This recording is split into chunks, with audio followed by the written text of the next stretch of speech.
The Environment and Natural Resources Finance Committee will come to order.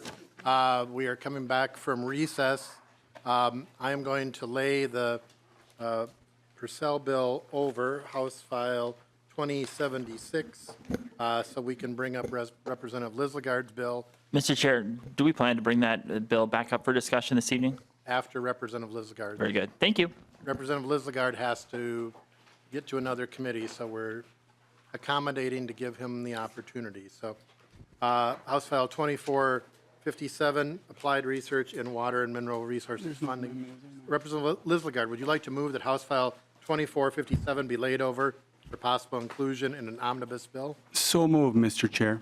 Representative Lislegard to the bill. Thank you, Mr. Chair and committee members, for the opportunity to present House File 2457 with you tonight. This bill will provide funding for the Natural Resource Institute at UMD, specifically the Iron of the Future research. NRI has been conducting research to inform decisions regarding the use and stewardship of Minnesota's natural resources since the 1980s and was pivotal in the creation of the taconite industry. The goal of the Iron of the Future program is to create a profile of iron products, including media for the new iron air battery technology that we hear so much about as we in this country transition into clean energy. This request is in conjunction with the proposal in the governor's budget regarding the water treatment technology, as well as partnership with the DNR and the MPCA. And with me today, I have the executive director of NRRI to provide further testimony. Mr. Chair. Dr. Freiberg, welcome, and if you could state your name for the record. Yes, my name is Rolf Freiberg. I'm the executive director at NRRI. Thank you. Proceed. Chair Hansen and members of the committee, Representative Lislegard, thank you for the opportunity to come here and talk to you briefly about what we've got in front of you in this bill. There's a handout that should be in your packet, and I'm going to, on one side is a brief introduction to NRI, and I would like to invite all of you to our facilities at any time to come look and see what we're doing, how we're doing it, and where we're doing it. The legislature created NRI for the legislature to support good long-term decisions in natural resource stewardship and use. We're a mission-driven, project delivery-focused, non-academic part of the University of Minnesota place at UMD.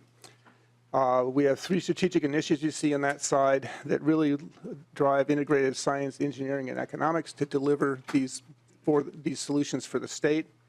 Ecosystem resilience, understanding the world we live in and managing our impacts, determining what future forest industries will help take best use of our forest resources, and of course, what we're going to talk about this evening, the iron and minerals of the future. And we look at the bill on the other side, the description, I'll briefly describe that for you.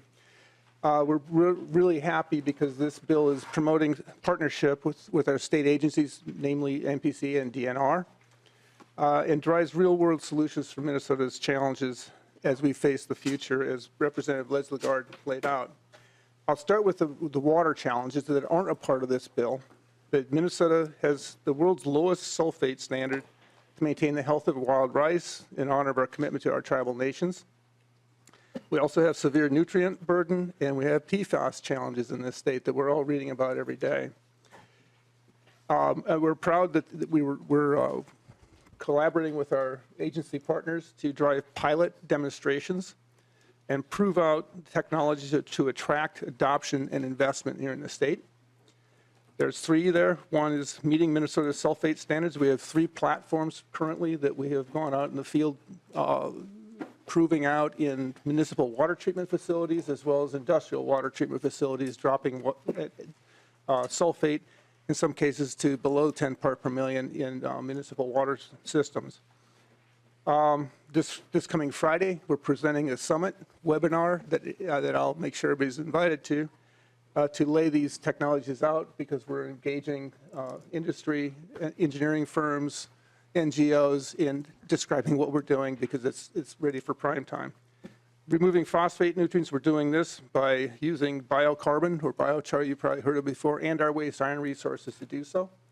It's a process we're rolling out, and again, we're looking for this money to support that. And then removing the PFAS, or the forever chemicals we're hearing about, NRI has developed a unique capability of developing engineered biochar, biocarbon, that specifically will absorb certain species, including PFAS. It's a way to use our woody biomass waste resources, create a material to permanently absorb these materials, and then it can be disposed of and at the same time sequester the carbon. This group of projects are 2.1 million, and that's what's in the governor's bill, governor's budget, excuse me, in the MPCA biennial budget change item. We're asking you to consider supporting that. Turning to the mineral challenges, since the 1960s, Minnesota's iron mining industry has been based upon the state's taconite, ore resources, and process technology. That's not going anywhere immediately, but the ore bodies are changing, and they're finer, they're more complex and more oxidized, and it's increasingly difficult for these materials to be used in the taconite process. Just as in the 1940s and 50s, in the case of the University of Minnesota created the taconite industry, we need to be looking forward what to do with those iron resources going forward. We also have legacy stockpiles, waste piles, and tailings that have ecosystem impacts of their own, but they also represent value opportunities because there's a lot of iron in those materials that we have not used. So the Iron of the Future program is an important program. We're comparing it to almost the Apollo program or the Manhattan Project type of an effort where we have to be looking forward, and we've enjoyed great collaboration with the legislature to have this program going, so we can look at what the possibilities are for Minnesota Iron going forward with these different changing resources. You have given us support for the last 4 years to do this work. The last time we came before you, we got $450,000 to drive this program forward. We worked with DOE, Department of Energy in Washington, and we were able to turn that into a $4 million program that's looking at advanced iron pellets for the industry. We just turned in another $5 million grant because we were asked to, looking at different ways to help Minnesota Iron enter the electric arc furnace industry, a cleaner way to go make steel. So we're leveraging what you give us. I guess is the point there.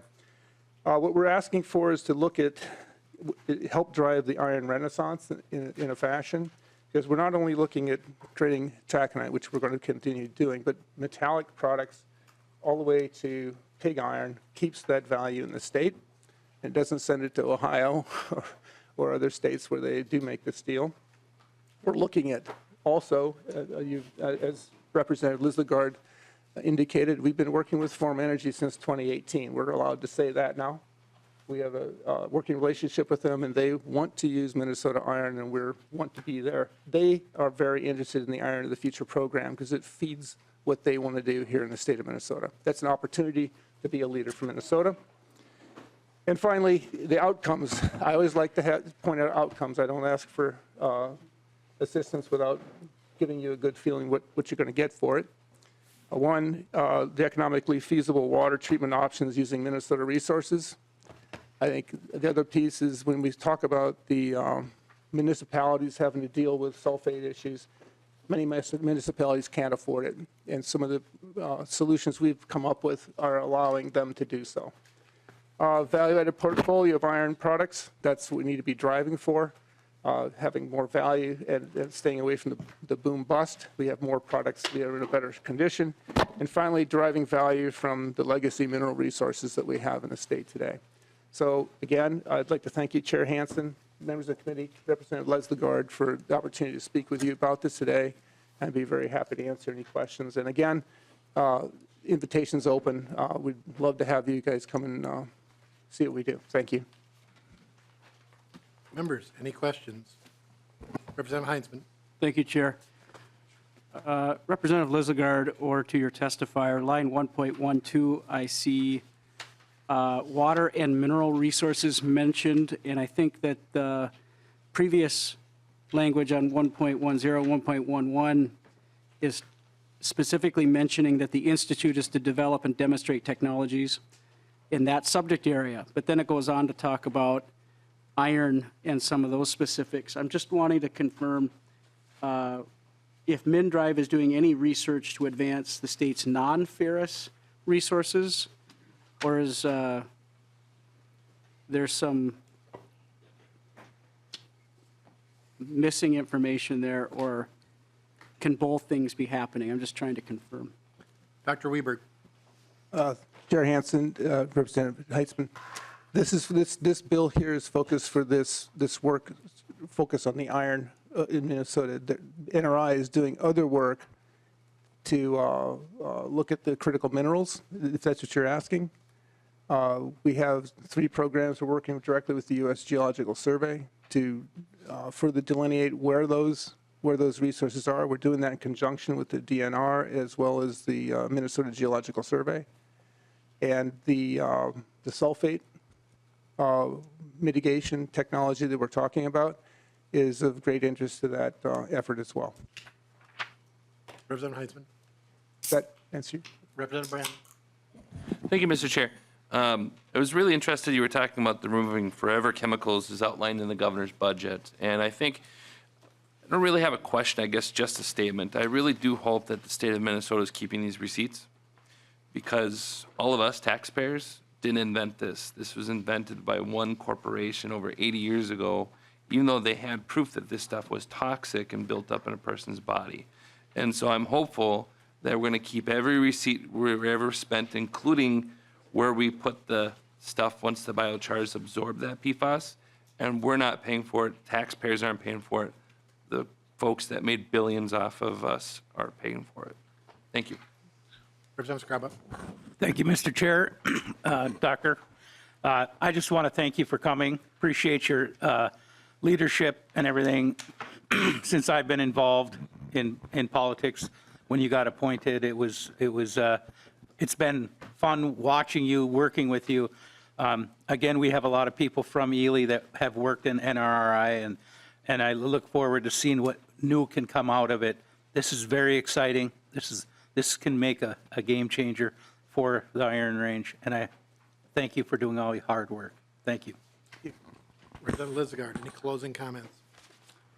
Thank you, Mr. Chair and committee members. You know, one thing I'll say about Rolf and his team is they really put in a lot of effort to really bring about new, innovative ways to do things. And for the sulfate, we talk about sulfate, and it kind of gets focused on industry. And I want to let you know that there is sulfide and sulfate across the state of Minnesota. And, you know, there's going to come a time and point where you can't just talk about an industry. You got to talk about the impact that wastewater treatments have. And we have to be able to address that, right? You can't give one forgiveness, but yet then go after the other one. And what his team is doing is truly incredible. They're going to be able to address these issues at a much reduced cost. And I can't thank him enough. And I think that this kind of money, this investment is going to pay dividends for the state of Minnesota in the future. So I'd appreciate any support. Representative Lislegard renews his motion that House File 2457 be laid over for possible inclusion in an omnibus bill. The bill is laid over. Thank you. Representative Pursell is not back, so we're going to go to Representative Acomb. And then we would go to Representative Feist.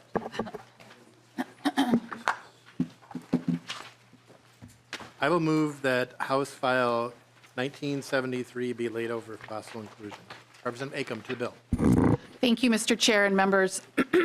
So back in 2007, the legislature passed the Next Generation Energy Act, which established greenhouse gas emission reduction goals for the state. And it was, those goals were based on the best science of that time and done in a bipartisan way.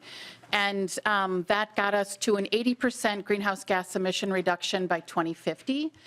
And so here we are today, 2023, and the science is much different, and science now tells us that we need to be to net zero by 2050. And so House File 1973 does that, and it gets us to net zero, follows the science, follows the IPCC recommendations, as well as Governor Walls's climate framework. And so the bill has some benchmarks, 30% reduction by 2025, 50% by 2050, and net zero, 50% by 2030, and net zero by 2050. Taking into account and making sure we're doing it in an equitable way, and reporting annually to, or keeping track of what the results are annually and having a report every other year. So when we measure things, we know how we're doing and what we need to do better. And so, Mr. Chair, that is my bill, and I have a couple of testifiers who are here. Thank you, Representative Acomb. Dr. Kate Knuth, 100% campaign. Welcome, and state your name for the record. Thank you, Mr. Chair and members. I'm Dr. Kate Knuth, Managing and Research Director for the 100% Campaign, and I'm here to support House File 1973. The 100% Campaign supports House File 1973 because we're committed to helping Minnesota build a more equitable, clean energy and climate future. And to do so, we need to reduce emissions rapidly. In its global warming of 1.5 degrees special report, the Intergovernmental Panel on Climate Change found people need to reduce emissions 45% by 2030 from a 2010 baseline and net zero by 2050. These goals align with these emission reductions required align with the goals in House File 1973. To put it simply, in order to do its part to avoid the worst impacts of climate change, Minnesota needs to do what House File 1973 sets out as goals for our state. We do know that setting a goal does not guarantee the pollution reductions we are seeking. However, goals do matter. They set the basis for analysis of what Minnesota needs to do to reduce emissions and align the work of state agencies, local governments, and private sector partners. Minnesotans deserve to have all of this work striving to do what is actually necessary to address climate change. We also support the ongoing review of emission reductions goal, taking into account the science from the Intergovernmental Panel on Climate Change. Now, why this body? The IPCC facilitates a coordinated process bringing together the best climate science and scientists across national governments. There's no better scientific body to look to. We are also glad to see House File 1973 take on the challenge of addressing disproportionate impacts of climate change, both in addressing it and from the impacts of climate change itself. This part of the bill will help bring about the more equitable climate future that we are seeking. On a personal note, I'm grateful to be able to support House File 1973 today. Back in 2007, when Minnesota set its original goals, I was a first-term legislator, and advocating and voting for these goals was a highlight of my legislative service. These goals have helped us make real progress in Minnesota, and we are ready to step up and do more.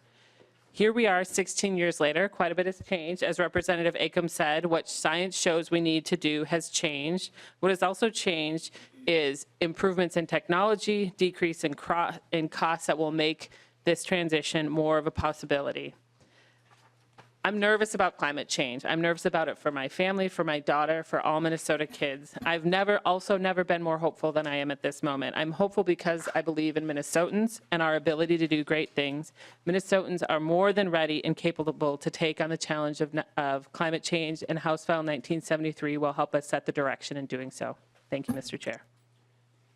Ellen Anderson, Minnesota Center for Environmental Advocacy.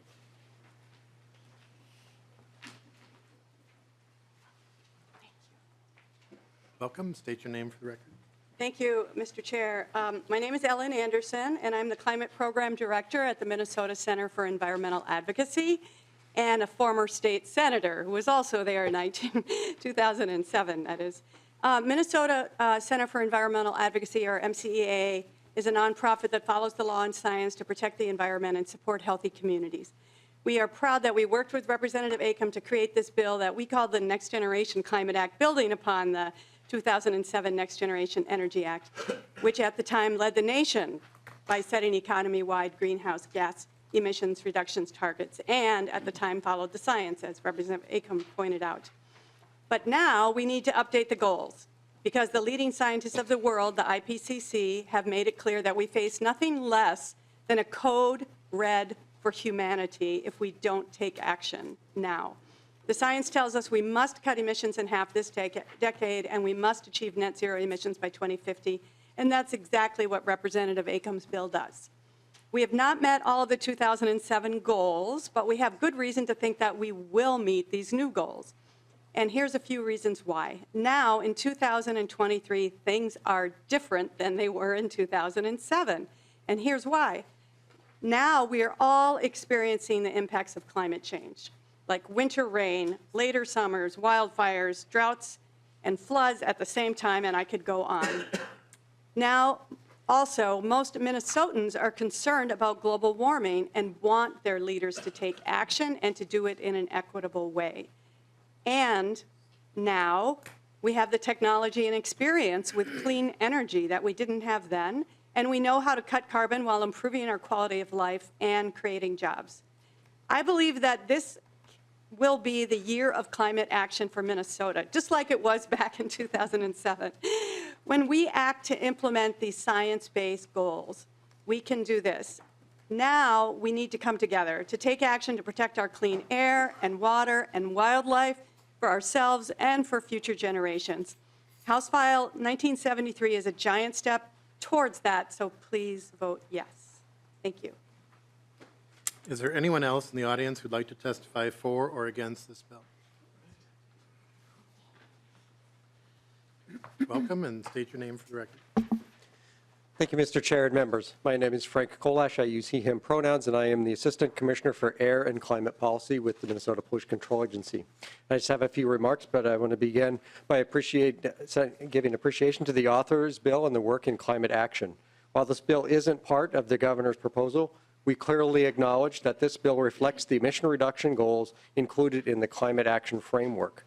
These are one pillar of the vision of the climate action framework, including the opportunity to address inequitable and inaccessible systems, which has led to disproportionate impacts being experienced by some communities as effect of climate change, and also ensuring a fair distribution of the benefits of climate action to generations now and in the future. These updated goals represent the most current science in order to minimize the most devastating impacts of climate change. These are the goals will bring Minnesota in line with the Intergovernmental Panel on Climate Change and the federal government's nationally determined contributions. In addition, the Governor's Advisory Council on Climate Change emphasized the importance of including these goals in the climate action framework. That concludes my remarks, and look forward to working with the author on the bill. Thank you. Is there anyone else in the audience who'd like to testify for or against the bill? Members, any questions? Representative Hansen. Thank you, Mr. Chair. Representative Acomb, just wanting to confirm, I read through it, and I think I know the answer, but I just want to make sure it's on the record. Are there any other sectors outside of the electric utilities that would be affected by this language? Representative Acomb. Thank you, Mr. Chair, and thank you, Representative Heintzman. So the greenhouse gas emissions, the inventory that MPCA does is across all sectors of our economy. So it's the energy sector, it's transportation, it's agriculture and forestry, it's industrial.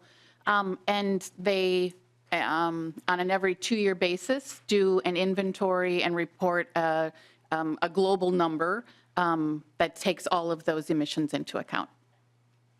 Representative Heintzman. Thank you, Mr. Chair.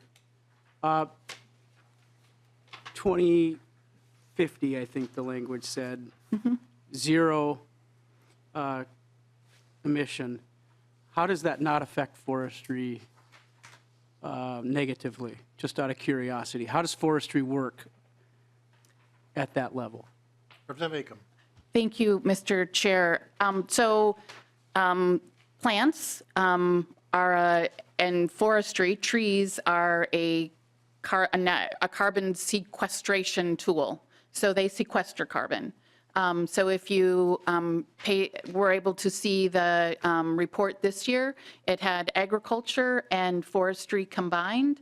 Agriculture, the overall number for working lands was reduced significantly because of the impacts of sequestering carbon that our trees provide. Representative Heintzman. Thank you, Mr. Chair. And I'm not trying to put together a gotcha. I just know that we've had a number of bills proposed in the last few weeks, and some of the ideas that were suggested suggested are not at all based, I would argue, and I think there's others that would argue, in science necessarily, because when trees are not allowed to be harvested and actually used, the carbon actually is released as they rot. So I was just curious if there was an understanding of that and how this bill might work relative to some of those other things. That's not a big deal in relative to the language specifically in the bill, but just wondered what your working knowledge of it was. Thank you.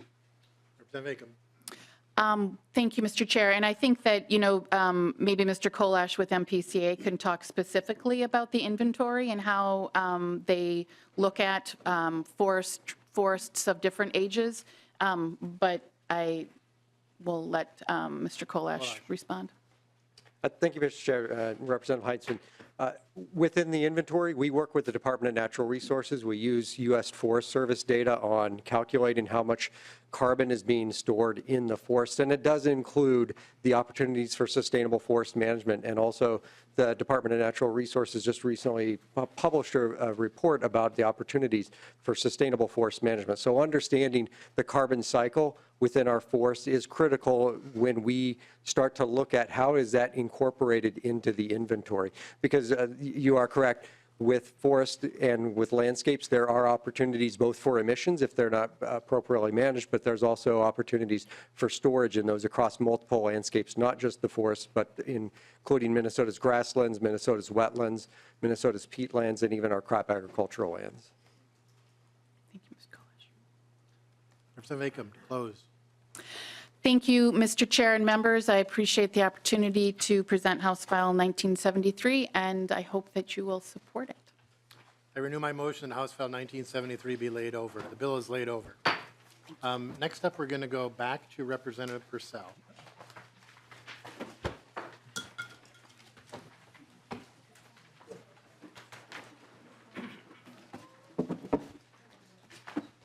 And anyone in the audience, we have already had testimony on House File 2076.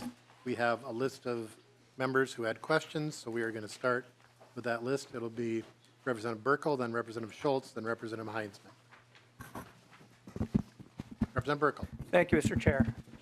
My question actually is Tom Johnson still? My question really is probably directed more to MPCA, but Representative Pursell, you can chime in if you. He's here, Mr. Johnson. Oh, good, good. So I'm just curious. I'm trying to get back to where we were when we left, right?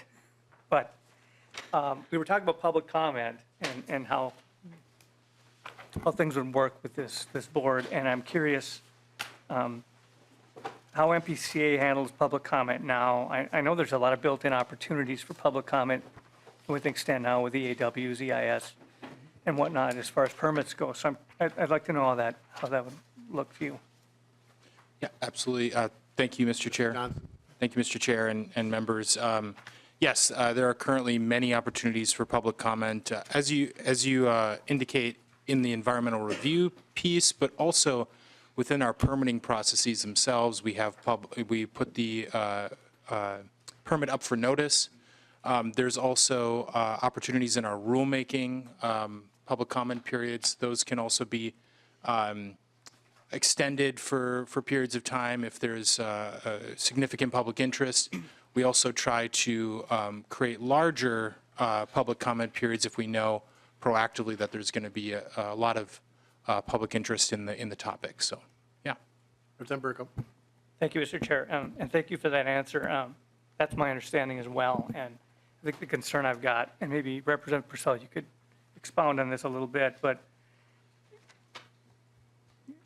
within the purview of what MPCA does and the built-in opportunities for that kind of public comment, my concern is, as these permits are reviewed, specifically referring back to my district and the soybean processing plant we lost in North Dakota, I'm just worried about the timelines on how this works with these permit decisions. I know it's, in some cases this adds a month or more to the process. And that's a concern for me. We're losing jobs in my district. Representative Pursell. Thank you, Mr. Chair. Thank you, Representative Burkle. I think that's the one was referenced maybe in the Senate about the process taking 5 years. perhaps that's the one that's in your district. I did some looking into that because that is troubling. And apparently that was the very first time that the process had to be gone through. So although a lot of care was taken, I would agree that that probably was too much time to elapse. But hopefully now that there are processes in place and that wouldn't happen again, regardless of whether or not there was a citizens board. Representative Burkle. Thank you, Mr. Chair, and I'll finish up. But I agree, there's processes in place now, and that's where I'm real concerned about this moving forward, and the timelines it could add to projects in the state. Thank you, Mr. Chair.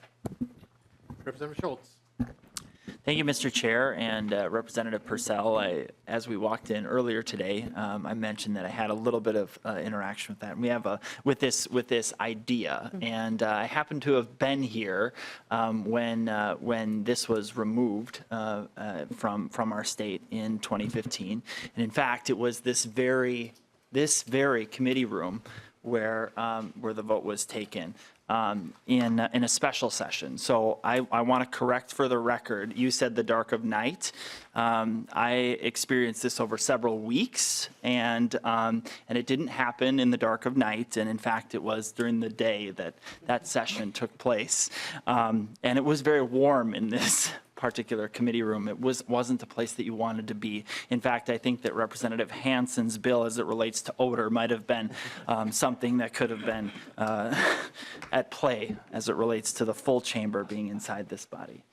But all those things aside, my question might actually be for Mr. Johnson.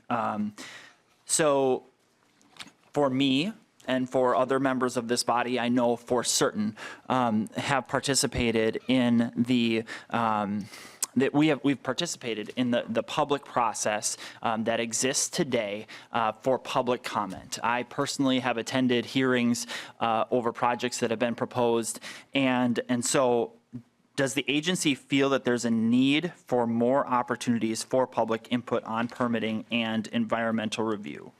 And if so, what would be the best way to accomplish that goal? Johnson. Thank you, Mr. Chair. And Representative Schultz, I think there's always room for more transparency. I think, again, we would like to have that conversation in a thorough stakeholder process where we decide what is the right path forward. Is it a citizens board? Is it I know the Board of Water and Soil Resources has a process where there can be some sort of appeal of decisions that's a little less formal than the district court. So I think there's opportunities out there, and it would be great to explore that kind of as a full stakeholder group. Mr. Chair? Thank you.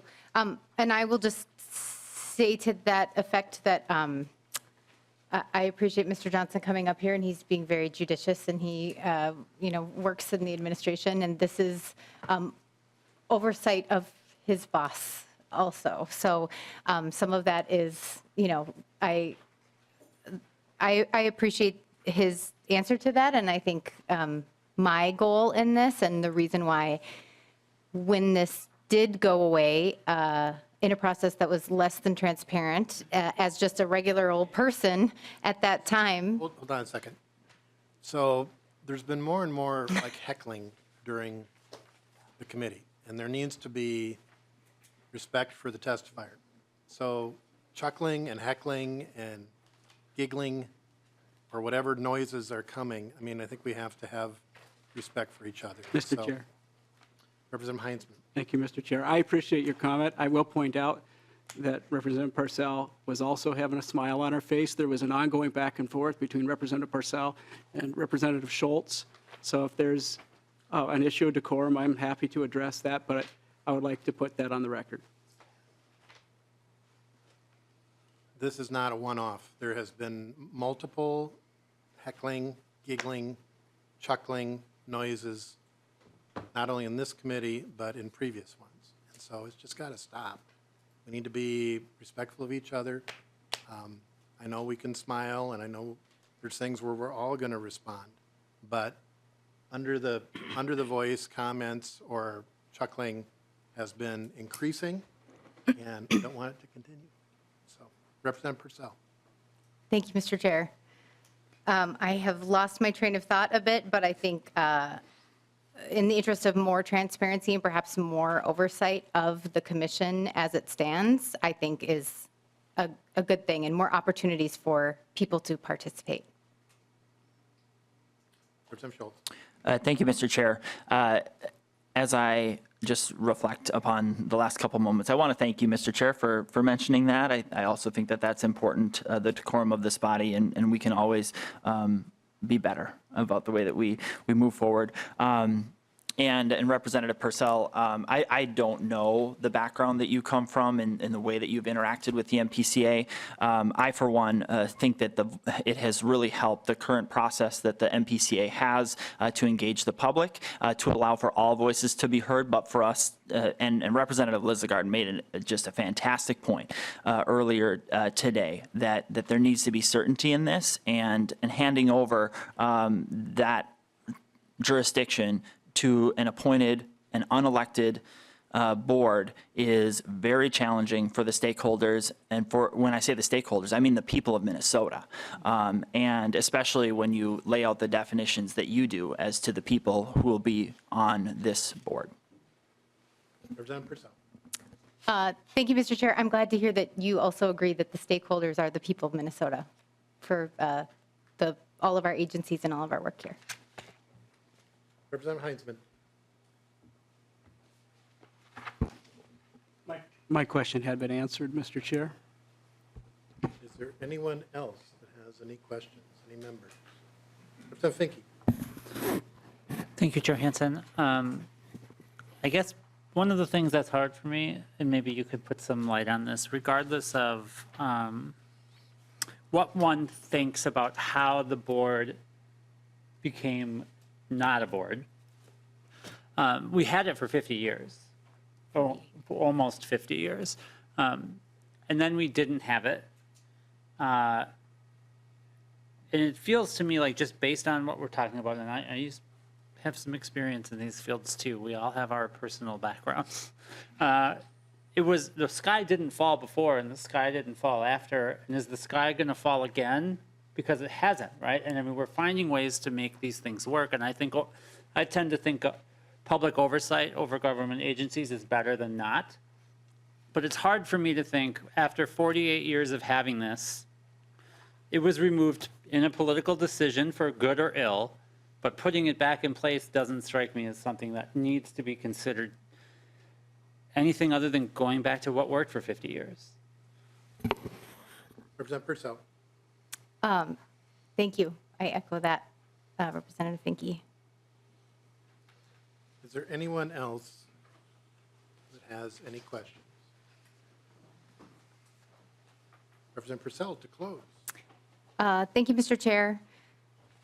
It is my belief we need an accountable, open, accessible, and democratic process that results in appropriate environmental review that can improve the lives of all Minnesotans. Reinstating the board of the Minnesota Pollution Control Agency will restore a crucial step in our environmental review and permitting process that existed for 48 years. It's crucial that the public get a meaningful opportunity to participate in these processes, that they are thorough and transparent, and that the people of Minnesota and our natural environment are centered. Our agencies and departments belong to the people of Minnesota, not to the administration or corporate interests. The power of the agency should already lie in the hands of the people, and reestablishing the board reinforces this critical piece of a healthy democracy. One of my testifiers earlier had to leave before he could share, but I wanted to just share this comment that he wanted to make. It's good to have the MPCA that is technically correct, that follows the science and enforces the letter of the law, but we also need an MPCA that has heart and an ear to local needs and concerns. It is good that we have a state agency that dots the i's and crosses the t's, but we also need a board that looks out for the future of the me's and the the's and the trees. And that's thanks to our testifier, James Connie. Thank you, Mr. Chair. Representative Pursell renews her motion, House File 2076, as amended, be laid over for possible inclusion in an omnibus bill. The bill is laid over. Next up, we'll have Representative Feist. Then we will go to Representative Freiberg. Representative Feist, House File 2193. I will move that House File 2193 be laid over for possible inclusion in an omnibus bill. Representative Feist, to the bill. Thank you, Mr. Chair. Thank you, committee. I am here today with a scientist to present House File 2193.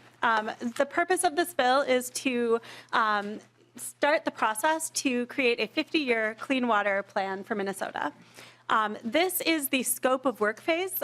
They will create a timeline and a budget for a plan to promote and protect clean water in Minnesota for the next 50 years.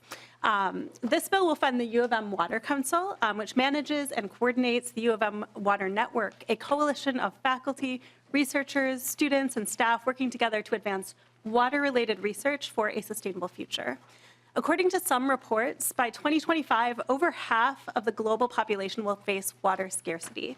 This scarcity is already affecting the United States through record droughts in California and other states attempting to buy Minnesota's clean water. On top of this, unfortunately, 56% of Minnesota's waters are already impaired. In 2022, the Minnesota Pollution Control Agency added 305 water bodies to its impaired waters list, bringing the total up to 2,904 bodies of water that the state considers to be unhealthy due to several pollutants, including mercury, algae growth, and PFAS and other forever chemicals. The writing is on the wall. The world and the United States are currently facing a shortage of clean, fresh water. The time to act is now, and let's not wait until this becomes an all-out crisis here in Minnesota. And I'd like to just share a bit about the evolution of this bill. Originally, the bill was for the entire Clean Water Action Plan. We came up with amount of money that we thought seemed about right, and said to the Water Council that we'd like you to do this project. Here's how much money we can give you. And the scientists pushed back, and they said that's not how science works. They said that we first needed to figure out a lot of information before we could even then fully fund and execute this plan. So I brought a scientist with me to talk about that, but I just wanted to kind of mention that process because I think that the $200,000 that we're requesting here is a really responsible amount of money, and it will help us to understand what this project will entail, and it will help us to be fiscally responsible in executing this plan. And with that, I will turn it over to my testifier. Dr. Andy Erickson, Chair, University of Minnesota Water Council. Welcome. Chair Hansen, members of the committee, thank you so much for having me. My name is Andy Erickson, for the record. I'm the chair of the University of Minnesota Water Council and a research manager at St. Anthony Falls Laboratory. I applaud Representative Feist's presentation of House File 2193, and I will only add a couple points to illustrate how the University of Minnesota is uniquely prepared to deliver the products requested in this bill. First, a 50-year clean water plan will require an interdisciplinary assessment and a deep understanding of the many physical and social facets of water in Minnesota. The University of Minnesota is unique in its breadth and depth of water expertise. The 17-member Water Council represents units throughout the U system across the state and oversees the 230-member Water Network, which collectively represents water scholarship throughout the U. That's equivalent to a college worth of water expertise just within the University of Minnesota. And this expertise has decades of experience studying complex, interrelated, and big data water processes, upon which a 50-year clean water plan will need to be built. Second, the U delves deep into social and cultural value of water for various people groups. Water equity, justice, and policy are at the heart of a 50-year clean water plan for Minnesota. The university's strong and existing relationships with not only state agencies, but public and private entities, indigenous tribes, metro and outstate stakeholders, and many others throughout the state of Minnesota are the foundation upon which we can build a plan that represents and benefits all Minnesotans. So in closing, the University of Minnesota is honored to be named in this bill, and we are uniquely prepared to deliver excellence on the request to develop a scope of work for a 50-year clean water plan for the state of Minnesota. Thank you for your time and attention, and I look forward to your questions. Is there anyone else in the audience that would like to testify for or against this bill? Anyone in the audience? Thank you. Members, questions? Representative Heinzman. Thank you, Chair. Only one, and it would be for the testifier. Just want to confirm that the December 1st, 2023 timeline works for your work. Dr. Erickson. Chair, Representative, thank you so much. Yes, December 1st of 2023 is the plan, and we will deliver by that time to have a scope of work, a timeline, and a budget for this project. Very good. Members, any other questions? Representative Feist to close. Thank you. Just want to thank the committee for hearing this bill today. I founded something called the Nerd Caucus when I got elected, and this is like the most nerdy, sciencey bill I've ever had, so I'm very excited about that. It's a really important issue. I think it's a really reasonable amount of money, and we're going to do it very responsibly and skillfully. So thank you. I renew my motion that House File 2193 be laid over for possible inclusion in an omnibus bill. The bill is laid over. Thank you. Thank you. Next up, House File 638, Representative Freiberg, Inflow infiltration program. I will move that House File 638 be laid over for possible inclusion in an omnibus bill. Representative Freiberg, I believe you had an A1 author's amendment. Would you like to explain it briefly? Sure. The Met Council wasn't sure that $1 million was needed for studies and suggested making this provision up to $1 million.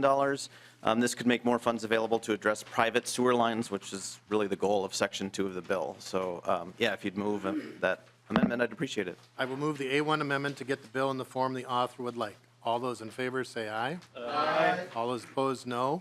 The motion prevails. The A1 amendment is adopted. Representative Freiberg to the bill as amended.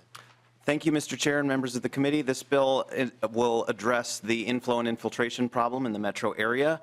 Just to ground people, so to speak, infiltration is groundwater that enters the sanitary sewer system through defects in sanitary sewer pipes. Inflow is the addition of clear water into the sanitary sewer system at points of direct connection to the sanitary sewer system. Both of these cause problems because they can overload the sanitary sewer system, which can cause serious environmental problems, or it can lead to sewer backups in people's homes. That happened to me, and let me tell you, I would not wish it upon my own worst enemy. But fixing sewer pipes can require excavating a yard or digging up a street or breaking through concrete and can easily run into the thousands of dollars, which many people cannot afford.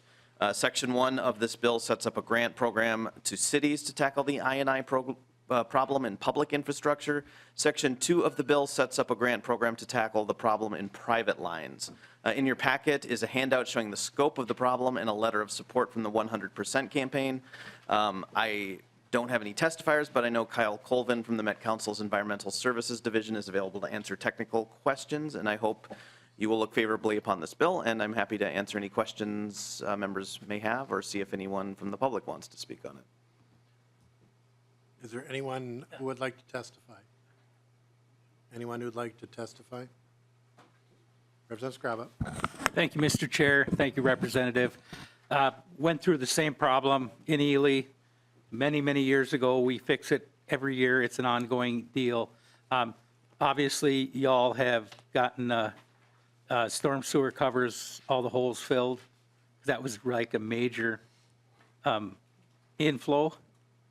And I don't know if that's part of the plan or not, but there's some, you know, the experts have been through it, and you can throw as much, it just keeps happening. So I'm glad, and you have a large area you're working with, so it does make a difference. So I appreciate your working at this. Thank you. Thank you. Representative Freiberg. Thank you. I appreciate that. Any other questions? Thank you, Mr. Colvin, for waiting patiently throughout the evening. So, closing. Like I said, this is an important environmental problem as well as just a quality of life issue for residents of the metro area. So I appreciate your consideration. I renew my motion, House File 638, as amended, be laid over for possible inclusion in an omnibus bill. The bill is laid over. Next up, House File 2528, Representative Brand, water safety plans for cities. Representative Brand, would you like to move House File 2528 be laid over for possible inclusion in an omnibus bill? Yes, Mr. Chair, that's my motion for House File 2528. Representative Brand, to the bill. House File 2528 is a bill dealing with water safety action plans. And as such, I have some just some introductory things I'd like to say about it before we get to any testimony or any questions. So water safety action plans, also known as WSAPs, allow for better management of risks to Minnesota's drinking water. Minnesota is known for good drinking water, as we all know. However, it is important to realize that there are drinking water safety issues that we still have to face, and some of those include mercury, nitrates, PFAS, just some of the threats. I support WSAPs because, quote, these policies will build on better ethics of providing safe and sufficient drinking water for all while protecting our environment. This last sentence wasn't something that I actually came up with. This is something that came from the executive summary of the Future of Minnesota Drinking Water Framework of Managing Risk. I didn't bring a scientist, but I brought some science tonight, so I appreciate that. You may have heard today, but the EPA just announced a proposal to create the first drinking water standard for forever chemicals. I've got a handout here. I didn't see a page, so I'll just have you hand it out. Thank you very much. Appreciate that. And so these things are dangerous to our health. And you might remember from when we talked about House File 1000 a couple of weeks ago, I went around in the committee and I kind of talked about each of your communities and where some of the PFAS were located. These are risks, and we need to come up with a plan that minimizes or addresses these risks, and we're talking about danger to our health. They also damage our environment, frankly, and so we need to have that conversation too. And so WSAPs are honestly a call to action based on informed decisions. It's not just a study of what is known or what will happen if we continue to neglect our stewardship to the drinking water, but also that we rely upon it to live.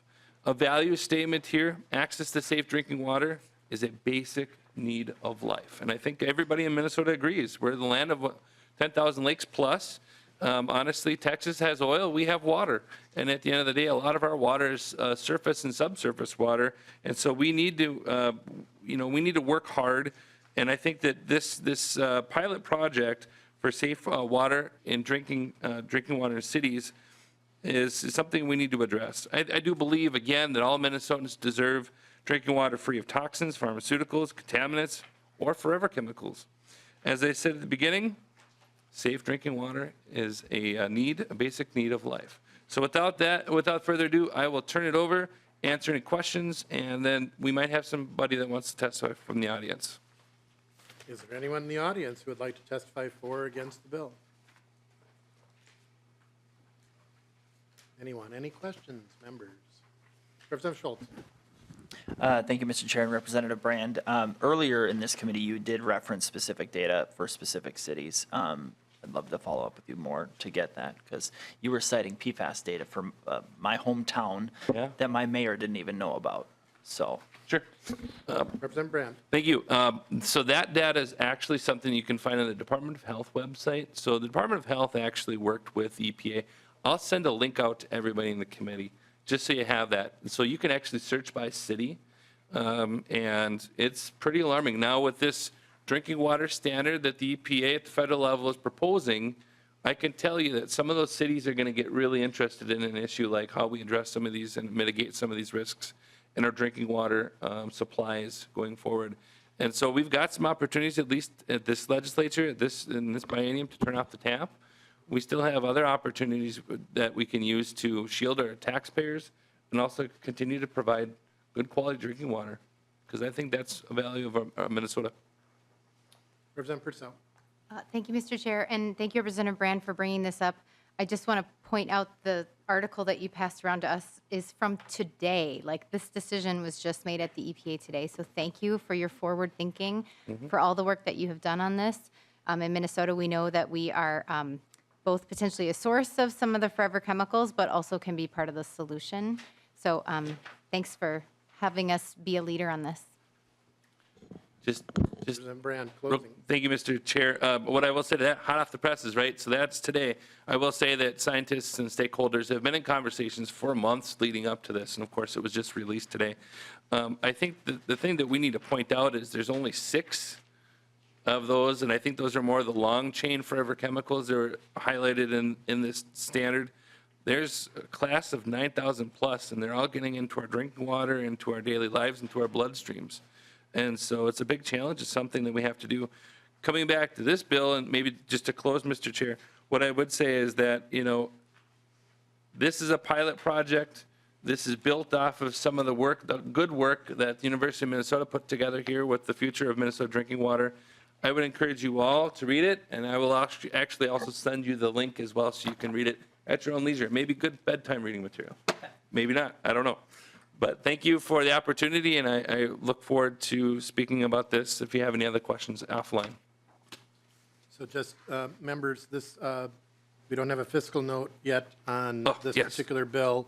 We are laying it over, and there may be some questions just, again, with the news today on PFAS. Is this a health department one, or is it a environment? So we have to do a little bit of checking on that, but Representative Brand renews his motion that House File 2528 be laid over for possible inclusion in the omnibus bill. Thank you. The bill is laid over. Appreciate it. Are we done, or? Oh.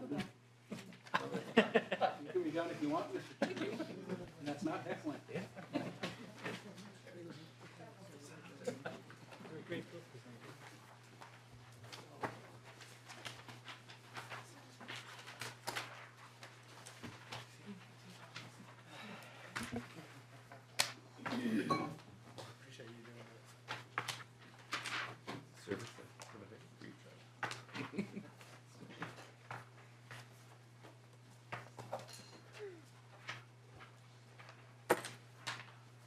Up next, we have a Representative Hansen bill, drill core library. Representative Hansen, would you like to move your bill?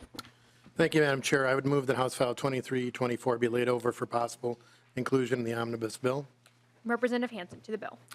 Members, this bill is part of the governor's budget. It has traveled separately from their larger omnibus budget proposal because it is an FY23 proposal. I have with us, it's pretty straightforward, $1 million for the drill core library for safety. The drill core library is closed right now. I have Joe Henderson with the Minnesota Department of Natural Resources here. Mr. Henderson, please come on down. Please say your name and then proceed with your testimony. Good evening. Again, name is Joe Henderson. I am the Division Director for the Division of Lands and Minerals, Minnesota Department of Natural Resources. So the drill core library, for those of you that aren't familiar, is in Hibbing, Minnesota. It's a single location in the state for archiving statewide core samples. A core, if you would, is a hollow drill pipe, which is a sample of the mineralogy and the path of a drilling. The drill core library was initially established to drive mining, mineral, and related investment in northeastern Minnesota to support environmental research for the state, federal, private parties, and academia. The amount of core within the library continues to grow based on current state law requiring that exploration companies submit at least a quarter core for any exploration drill hole in the state. The facility has played a critical role in attracting more than $600 million in geoscience research and investment into Minnesota over the last 20 years. The 3 storage buildings comprise a facility of steel structure systems bolted to the floor, storing a capacity of about 4 million linear feet of core. Acting on feedback from a safety inspection, the DNR shut down the access to the drill core library and the public starting in June of 2022. The steel structural systems in various portions of the drill core library were visibly showing strain, whereas other storage structure systems are over 50 years old and do not meet modern safety standards. We've been told that they are at risk of collapse. Collapsing of the steel structure could also pose a risk to damaging the building and the outer steel structures. The DNR is asking for $1 million to address safety concerns and reopen the drill core library. Handling drill core is a labor-intensive process. Retrieving and moving the core is done by hand because of the way the facilities were designed. Therefore, stocking and restocking must be done in a box-by-box basis. Core may need to be reboxed to be safely moved. It is estimated that there are as many as 90,000 boxes weighing on average between 15 to 45 pounds per box that need to be taken off the steel structure system, moved, and replaced within the building, all in sequential order. I will stand for questions if you have any. You're not going to be doing it yourself, right? We will be, that is part of the challenge, Chair Hansen, that we will be contracting out because we can't leave the course sitting out to be exposed to the weather. So we will be either putting up temporary tents or we're looking at another structure approximately 2 miles away where we would store it. Well, we would totally revamp all of the steel structures and then put it back in the exact same sequential order so that we can find it again when we need it. Is there anyone in the audience that would like to testify for or against this bill? And we will move to member questions. First on my list is Representative Schultz.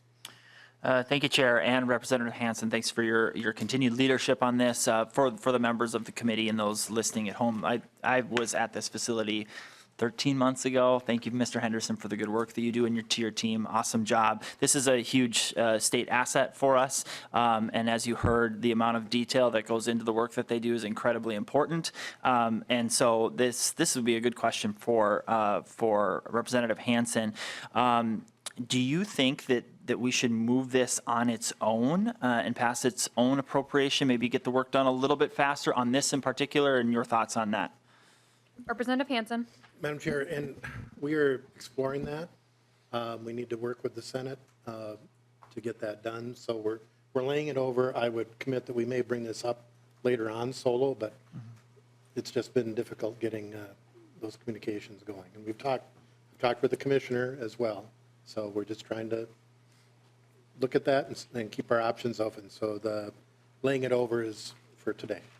We may bring it up, we may not. Representative Schultz. Thank you, Madam Chair and Representative Hansen. Appreciate your attention to that, and I'll see what I can shake loose in the Senate side in those conversations that I have too. And I also have to say thanks for allowing me to be the second author on this, ahead of Representative Lislegard. Representative Scraba. Thank you, Madam Chair, Representative, and I'm from Ely. I've been to Twin Metals building.